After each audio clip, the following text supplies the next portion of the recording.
এই ব্যাপার। আচ্ছা ঠিক আছে, এই নাও জাদুর জামা গাছ। এই গাছ থেকে তুমি যত ইচ্ছা তত জামা নিতে পারবে। জিয়া, এই জিয়া, তুই জানিস আমার মা না এবছর ঈদে আমাকে অনেক সুন্দর সুন্দর নতুন জামা কিনে দিয়েছে। সবগুলো জামা দেখতে অনেক সুন্দর। হ্যাঁ রে জিয়া, তোর মাকে তোকে কি জামা কিনে দিয়েছে? ওকে আবার ওর মা কি জামা কিনে দিবে রে? ও তো গত বছর ঈদেও একটা জামা কিনেনি, পুরাতন জামা দিয়েই ঈদ করেছে, জানিস টুকি? আরে কি বলছিস তুই? পুরনো জামা দিয়ে কি কখনো ঈদ হয় নাকি? আমার মা সব সময় আমাকে ঈদে নতুন নতুন জামা কিনে দেয়, তাও আবার অনেকগুলো। আগের বছর তো আমার মায়ের কাছে কোনো টাকা ছিল না, তাই তো আমার মা আমাকে নতুন জামা কিনে দিতে পারেনি। তাই আমি পুরাতন জামা পরে ঈদ করেছি। কিন্তু এবছর আমি আমার মাকে বলবো আমাকে নতুন নতুন জামা কিনে দিতে। এরপর নতুন জামা পরে আমি তোদের সাথে ঘুরবো। নতুন জামা পরে আমি ঈদ করব তোদের সাথে। তাই না কি রে জিয়া? তুই তো আগের বছরও বলেছিলি যে তোর মা তোকে নতুন জামা কিনে দিবে, আর সেই জামা পরে তুই আমাদের সাথে ঈদ করবি। কই, তোর মা তো তোকে নতুন জামা কিনে দিল না, তুই তো সেই পুরাতন জামা পরে ঈদ করলি। শোন জিয়া, যদি তুই এইবার নতুন জামা কিনে না আনিস তাহলে তোকে আমাদের সাথে ঘুরতে নিব না। বন্ধুদের এসব কথা শুনে জিয়া মনটা খারাপ করে সেইখান থেকে চলে আসে। মা, ও মা, তুমি আমাকে এই বাড়িতে নতুন জামা কিনে দিবেই দিবে, তা না হলে আমি কিন্তু অনেক মন খারাপ করব। মা জিয়া, কিছুদিন ধরে আমার শরীরটা ভীষণ খারাপ, আমি যে কোনো কাজই করতে পারি না রে মা। বাঘিনী মামি যে কি বলবে তা তো আল্লাহই ভালো জানে রে মা। যাই হোক, যতদিন কাজ করেছি ততদিনের টাকাই চাইবো।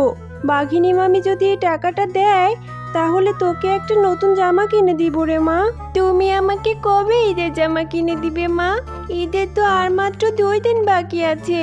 মা, তুমি যদি আমাকে এইবার নতুন জামা না কিনে দাও তাহলে আমি কিন্তু অনেক রাগ করব। রাগ করে আমি বাড়ি ছেড়েই চলে যাব, আর কখনোই বাড়িতে আসবো না মা। মারে, তুই কষ্ট পাস না, আমি বাঘিনী মামির থেকে টাকাটা এনে তোকে নতুন জামা কিনে দেব। বাঘিনী মামি, আজকের মতো তো আমার সব কাজই করা শেষ।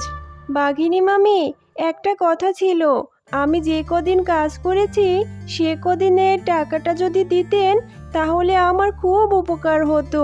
আমার মেয়েটা নতুন ঈদের জামা কিনে দেওয়ার জন্য বায়না ধরেছে।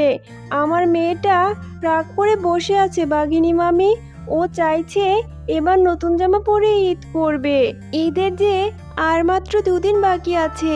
বাঘিনী মামি, আপনি যদি টাকাটা দিতেন তাহলে আমার বড় উপকার হতো। আমার মেয়েটাকে একটা জামা কিনে দিতাম। ঝুমা, তুই তো রোজ রোজ কাজে ফাঁকি দিস, কিন্তু অগ্রিম টাকা চাইতে হলে সবার আগে চলে আসিস।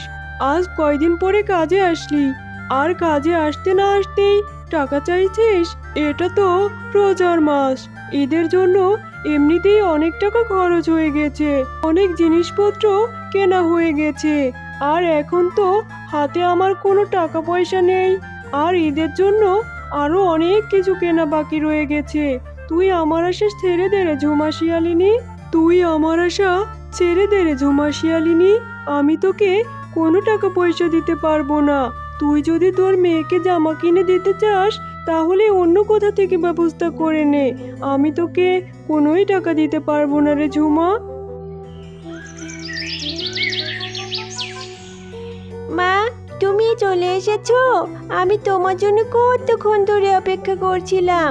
তুমি না বলেছিলে কাজ থেকে ফিরে এসে নতুন জামা কিনে দিবে? চলো মা, চলো, এক্ষুনি আমরা নতুন জামা কিনতে যাই। মারে, আমি যে বাঘিনী মামির কাছ থেকে একটা টাকাও পাইনি, আমি তোকে নতুন জামা কি করে কিনে দিব রে মা? তুই মন খারাপ করিস না মা, দেখি আমি অন্য কিছু একটার ব্যবস্থা করতে পারি কিনা। আমি আর এই বাড়িতেই থাকবো না, আমি এক্ষুনি চলে যাচ্ছি এখান থেকে। এসব কথা বলে জিয়া মনটা খারাপ করে সেখান থেকে চলে যায়। আর মনটা খারাপ করে সে অনেক কষ্টে কাঁদতে থাকে। জিয়াকে কাঁদতে দেখে হঠাৎ করে সেখানে একটি পরী চলে আসে। কি হয়েছে ছোট্ট সোনামণি, তুমি এখানে বসে কান্না করছো কেন? কত ছোট তুমি, তাহলে তোমার কিসের এত কষ্ট? তুমি আমাকে বলো। এরপর জিয়া পরীটাকে সব ঘটনা খুলে বলে। ও এই ব্যাপার, আচ্ছা ঠিক আছে, এই নাও জাদুর জামা গাছ। এই গাছ থেকে তুমি যত ইচ্ছা তত জামা নিতে পারবে। তুমি সত্যি বলছো পরি? তোমাকে অনেক অনেক ধন্যবাদ। ইয়ে কি মজা, এখন থেকে আমি নতুন নতুন জামা পরে ঈদ করতে পারবো। বন্ধুরা, তোমাদের যদি গল্পটি ভালো লেগে থাকে তাহলে এক্ষুনি আমাদের চ্যানেলটি সাবস্ক্রাইব করো।